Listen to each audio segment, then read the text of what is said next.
अस्सलामु अलैकुम वरहमतुल्लाह।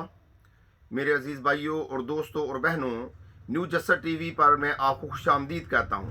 नए आने वाले मेरे बहनों और भाइयों से मेरी गुजारिश है कि बराह मेहरबानी मेरे चैनल न्यू जस्सर टीवी को सब्सक्राइब करें, वीडियो को लाइक करें और उसको शेयर भी करें ताकि ये इल्म दूसरों तक पहुँचे और आपके अजर में इजाफा हो। आज की हदीस मुबारक कुछ इस तरह है। हज़रत अनस रज़ियल्लाहु तआला अन्हु बयान करते हैं कि रसूल खुदा सल्लल्लाहु अलैहि वसल्लम फरमाया, सहरी खाया करो क्योंकि सहरी खाने में बरकत है। सहरी खाया करो क्योंकि सहरी के खाने में बरकत है। ये मुतफ़क़ अलैह हदीस है, यानी सही बुखारी और सही मुस्लिम की हदीस है। बाज़ लोग इस तरह करते हैं कि रात को खाना खा के सो जाते हैं और अठपहरा रोज़ा रख लेते हैं। अल्लाह के प्यारे नबी पाक सल्लल्लाहु अलैहि वसल्लम के इसको पसंद नहीं फरमाया। सहरी के खाने में अल्लाह ने बरकत रखी है, इसलिए मेरे भाइयों और दोस्तों हमें सहरी लाजमी करनी चाहिए, चाहे बिल्कुल थोड़ी सी क्यों ना करें, उठ के करें। दूसरी हदीस मुबारक इस तरह है।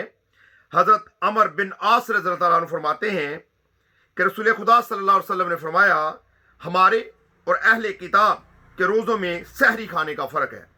रवाए मुस्लिम, ये मुस्लिम शरीफ की रवायत है कि आप सल्लल्लाहु अलैहि वसल्लम फरमाया कि अहले किताब और हम में फ़र्क ये है कि हम सहरी खाते हैं और अहले किताब सहरी नहीं खाते।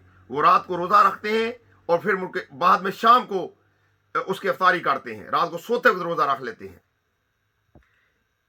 तीसरी हदीस मुबारक कुछ इस तरह है।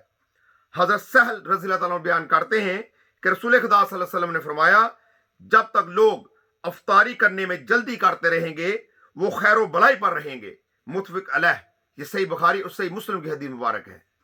मेरे भाइयों और दोस्तों, जो ही सूरज गुरूब हो जाए तो हमें फौरी तौर पर रोज़ा इफ्तार कर लेना चाहिए, ज़्यादा ताख़ीर नहीं करनी चाहिए। ज़्यादा ताख़ीर अल्लाह के प्यारे नबी पाक सल्लल्लाहु अलैहि वसल्लम ने पसंद नहीं फरमाया।